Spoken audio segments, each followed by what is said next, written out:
News पर views segment में एक बार फिर से आप सबका स्वागत है और आइए मुलाकात करते हैं हम सीमेंट बनाने वाली दिग्गज कंपनी श्री दिग्विजय सीमेंट से।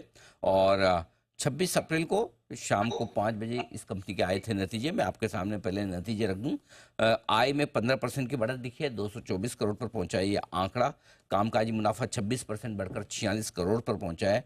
मार्जिन में अच्छा इंप्रूवमेंट दिख रहा है, 19.5% से मार्जिन बढ़कर 21% के आसपास पहुंचे और मुनाफे में भी 33% की मजबूत ग्रोथ दिख रही है। 24 करोड़ से बढ़कर 32 करोड़ पहुंचता हुआ दिखा है। आइए अनिल सिंघवी साहब हैं, एग्जीक्यूटिव चेयरमैन कंपनी के, हमारे साथ कार्यक्रम में शामिल हो रहे हैं। पेशे से चार्टर्ड अकाउंटेंट है, 41 सालों से ज़्यादा का गहरा लंबा अनुभव है और 23 साल से ज़्यादा अंबुजा सीमेंट के साथ काम करने का अनुभव भी सिंघवी साहब का रहा है। और अंबुजा सीमेंट के आप CEO और MD भी रहे। सिंह साहब, बहुत बहुत स्वागत है आपका। धन्यवाद सर हमें समय देने के लिए। बहुत मजबूत परफॉर्मेंस दिख रही है हर एक पैरामीटर पर कंपनी की, जो मेरे पास स्टैंड अलोन नंबर्स है। बताएं सर, क्या खास बातें रही इस तिमाही में स्ट्रॉन्ग परफॉर्मेंस के पीछे सर? पहले तो आपका नमस्कार बहुत सर। बहुत धन्यवाद। बहुत दिनों से आपसे मुलाकात हुई, तो पर अच्छा लगा। Thank you sir. और एक हैप्पी नोट पे मुलाकात हो रही है तो और भी अच्छा लग रहा है। एब्सोल्युटली, बिल्कुल सर, नंबर्स बहुत ही मजबूत दिख रहे हैं आपके। नंबर हाँ काफी ठीक है, मैं काफी खुश हूँ इन नंबर से। मैं कई बार कह चुका हूँ कि small can also be beautiful, तो ये एक उसका नतीजा है, परिणाम है। आप दूसरे सीमेंट शेयर्स के देखेंगे, कंपेयर करेंगे इस क्वार्टर के अंदर, तो उससे और भी अच्छा लगेगा। तो एक है रिलेटिव परफॉर्मेंस और एक है एब्सोल्यूट परफॉर्मेंस। मैं पहले एब्सोल्यूट परफॉर्मेंस पे बात करूंगा। नतीजे काफी अच्छे हैं। दो चीज की हमने अनिल जी इसके अंदर, छोटी कंपनी है, एक प्रयास रहा है कि हम हर पैरामीटर पे इस कंपनी को कहाँ पे सेविंग कर सकते हैं कॉस्ट के चलते हुए। तो पावर, कोल, मैन्युफैक्चरिंग के दूसरे जो पैरामीटर्स हैं, बट सबसे बड़ा काम इस कंपनी का हुआ है कि प्रोडक्टिविटी बहुत अच्छी रही है। अब देखिए इस क्वार्टर के अंदर सबसे नोटवर्दी चीज जो है कि हमने करीब करीब 4 लाख टन माल बेचा है। जो पहले अगर मैं आपको कहूँ 5 साल पहले जब से ये चेंज ओवर हुआ है, उसका 2 सवा 2 लाख टन माल बिकता था। उससे 4 लाख टन उसी प्लांट से, बिना कोई बड़े कैपेक्स किए। पिछले 5 साल के अंदर कोई बहुत बड़ा कैपेक्स कभी किया ही नहीं, उसी प्लांट को थोड़ा बहुत रिपेयरिंग करके। बट एक जबरदस्त काम ये हो गया, जो क्लिंकर प्रोडक्टिविटी है और उसी सीमेंट मिल से, सीमेंट के अंदर एक मैंने देखा है कि आप कैपिटल का जो एक एलोकेशन है, वो ज्यादा बड़ी कंपनियों का कैपिटल एलोकेशन बहुत ही बेकार रहा है कि बहुत बड़े-बड़े उन्होंने कैपेक्स कर लिए पर उसके ऊपर रिटर्न नहीं मिला। तो हमने एक दूसरा एक फॉर्मूला लगाया कि इसके अंदर हमको रिटर्न कितना अच्छा मिल सके लो कैपेक्स के ऊपर। मैं आपको एक चीज और बताऊंगा अनिल जी की, हमारा जो ROE और RONW, ये दो चीज आप देखेंगे तो मुझे नहीं लगता कि सीमेंट इंडस्ट्री में इसके मुकाबले का किसी और का है। ओके, तो नंबर सारे फ्रंट पर काफी मजबूत है और जाहिर सी बात है कि अब तक हमने दो दिग्गज कंपनियों के नतीजे देखे हैं, उसके मुकाबले में तो काफी बेहतर दिख रहा है। अब थोड़ा सा सर रिलेटिव कंपैरिजन भी मैं चाहता हूं। आपने एब्सोल्यूट नंबर्स तो बताए अपनी कंपनी से ही कंपेयर करके। क्या ऐसी वजह है कि इंडस्ट्री के मुकाबले में, और ये पहली तिमाही नहीं है, मैं पिछले कुछ तिमाहियों से लगातार आपके नतीजे ट्रैक कर रहा हूँ, हर तिमाही में आपकी कंपनी की परफॉर्मेंस इंडस्ट्री से बेहतर दिख रही है, उसके पीछे क्या खास कारण है?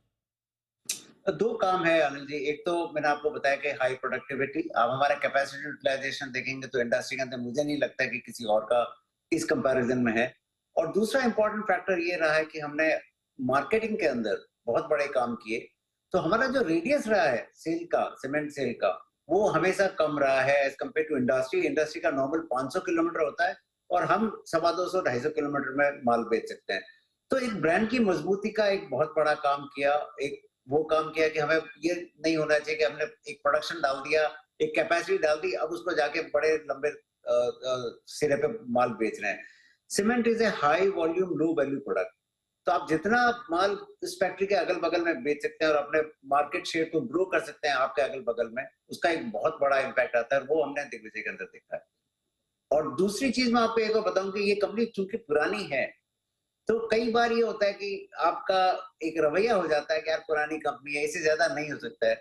सबसे बड़ा काम हमने कंपनी में ये किया कि हर चीज को चैलेंज किया, मार्केट को चैलेंज किया, ब्रांड को चैलेंज किया, सारे एसेट्स को चैलेंज किया। और अब चलते लगता है मुझे कि अब उस स्थिति पे कंपनी बन रही है कि सारी चीजों का एक निचोड़ निकल के सामने आ रहा है। और पिछले आपने जो बताया कि पिछले 3-4 तिमाही नंबर्स जो आ रहे हैं वो बिल्कुल सरप्राइजिंग नंबर्स आ रहे हैं। मतलब इंडस्ट्री के हिसाब से तो एक काम बिल्कुल ही अलग किस्म से हो रहा है। पर हमें पता है कि हम एवरी डे उसी के लगे रहते हैं कि इसी प्लांट को आप किस तरह से एक बहुत अच्छा नतीजा दे सके।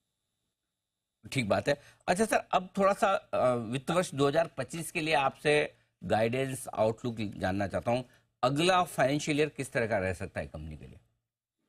अनिल जी, आपको पता होगा हर सीमेंट कंपनी के लिए एक एक काम होता है कि हम कैपेसिटी कितनी बढ़ा रहे हैं। हाँ, और उसके लिए बड़े कैपेक्स के और बड़े काम आ जाते हैं, 10,000 करोड़ लगाएंगे, 5,000 करोड़ लगाएंगे, बड़ा काम चलता है। हमने वो काम नहीं किया। हमने कहा कि अभी एक काम करते हैं कि अगर हमारा काफी अच्छा मार्केटिंग का काम रहा है तो पहले ये देखते हैं कि हम उतनी सीमेंट बाजार में और बेच सकते हैं कि नहीं।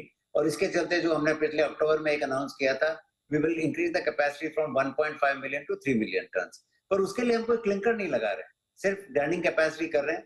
क्लिंकर का हमें एक रहेगा कि है तो हम परचेज करें, लोकल परचेज करें, इंपोर्ट करें। तो उसका एक बहुत बड़ा काम चालू है कि हम क्या कर सकते हैं कि इसी प्लांट से एक तो ज्यादा प्रोडक्टिविटी लें, उसी क्लिंकर से ज्यादा सीमेंट बनाएं और क्लिंकर को बाद में क्लिंकरिंग प्लांट डालें, पहले ग्राइंडिंग स्टेशन डालें। तो मैं उल्टा काम कर रहा हूं कि जो पहले लोग करते हैं कि पहले सीमेंट प्लांट डाल दो फिर बाजार ढूंढो, मैं पहले ये कर रहा हूं कि बाजार ढूंढ लेते हैं, उसके बाद अपना क्लिंकर लगाएंगे। तो कैपेक्स के हिसाब से और रिटर्न ऑन कैपिटल एम्प्लॉयड एक बिल्कुल नया फॉर्मूला है। I hope I am successful in that.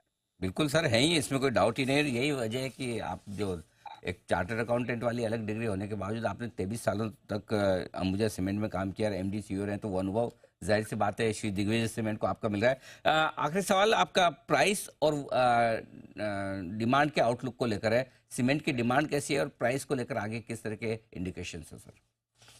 और डिमांड ठीक है अनिल जी, डिमांड में कोई चक्कर नहीं है। वैसे मुझे लगता है कि पिछले जो 3-4 सालों के हिसाब से चलता रहा तो एक 7-8% का जो सीएजीआर रहा है वही चलते इस साल भी 7-8% रहेगा।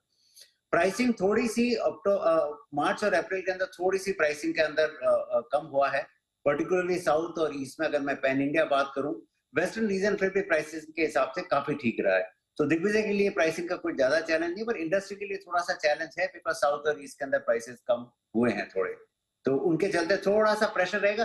पर मुझे लगता है टेम्पररी प्रेशर है। देश का जो आज का हिसाब है 7-8% की जो जीडीपी की ग्रोथ है, नॉमिनल ग्रोथ 11-12%, तो मुझे सीमेंट के अंदर कोई बहुत बड़ी तकलीफ नहीं लगती। हाँ, किसी ने बहुत बड़ा एक्सपेंशन एक ही ज्योग्राफी में कर लिया है, तो उनके वो चैलेंजेस रहे हैं और रहेंगे, उसमें कोई बहुत बड़ा मुझे लगता नहीं कि चेंज आने वाला है। तो सीमेंट मेरे हिसाब से हमने जो एक सीमेंट के लिए काम किया कि बहुत ही अलग तरह से बनाया, वो I think market has liked it और काफी ठीक तरह से हमारा प्रॉफिटेबिलिटी का और आरओसी का काम हुआ। लास्ट पॉइंट में एक बताना चाहूंगा Anil ji, just on a slightly different note. ये 5 साल पहले हमने कंपनी ली थी, विच एज यू नो के काफी लॉसेस चल रहे थे, कुछ काम नहीं होता। 33 साल तक इस कंपनी ने डिविडेंड नहीं दिया था। पर जो प्राइस में हमने एंट्री की थी 15 रुपए के दाम पे, जो आपको याद होगा, पिछले 5 साल में डिविडेंड में इस साल को इंक्लूड करके ऑलमोस्ट 15 रुपए पे कर चुके हैं। मुझे नहीं लगता है कि on every parameter, whether it is return on capital employed, RONW और डिविडेंड यील्ड, कोई भी एक ऐसी मिसाल होगी जो दिग्विजय ने कहा। नो, लवली, 15 रुपए का डिविडेंड काफी बढ़िया मजबूत माना जाएगा, स्पेशली 115 रुपए के स्टॉक के लिए। तो कितना, 10% से ज्यादा की डिविडेंड, 12? नहीं, मैं 5 साल की बात कर रहा हूँ 5 साल, अनिल जी। ओके। 5 साल के अंदर जो 15 रुपए पे कैपिटल पे जो चूंकि हमने काम जो किया था, उसमें पिछले 5 साल में जो 2.5 साल पेंडेमिक के निकल गए, राइट। उसके चलते तो शेयर होल्डर्स का जो रिटर्न पिछले 5 साल में रहा है, जिन्होंने विश्वास किया कि दिग्विजय काम कर सकता है, मुझे नहीं लगता और कोई सीमेंट कंपनी का कभी आज तक वो रिकॉर्ड रहा, अंबुजा का भी नहीं था। नहीं, मुझे भी इस बात का विश्वास था, और मैं आपको कह सकता हूँ कि जब आप चेयरमैन बने थे तब शायद 16-18 रुपए कुछ दाम चलता था, और 19 रुपए के वक्त मैंने श्री दिग्विजय सीमेंट सिर्फ इसलिए रिकमेंड किया था कि आप चेयरमैन बने थे। मैंने कहा कि अब सिंघवी साहब के हाथों में कमान है तो इस कंपनी का अलग ही तरह का कायाकल्प होगा, और आपने भी हमारी बात को सही साबित किया सर, इसके लिए आपका बहुत बहुत धन्यवाद। आपके मुंह में लक्ष्मी वास करती है। नहीं सर, आपका कमाल है, आपकी परफॉर्मेंस है और कंपनी की परफॉर्मेंस है। बहुत बहुत धन्यवाद सिंघवी साहब समय देने के लिए, और उम्मीद करते हैं इसी तरह से आप अपने शेयर होल्डर्स के लिए और आने वाले समय में वेल्थ बनाते रहें। Thank you so much. Thank you so much. धन्यवाद।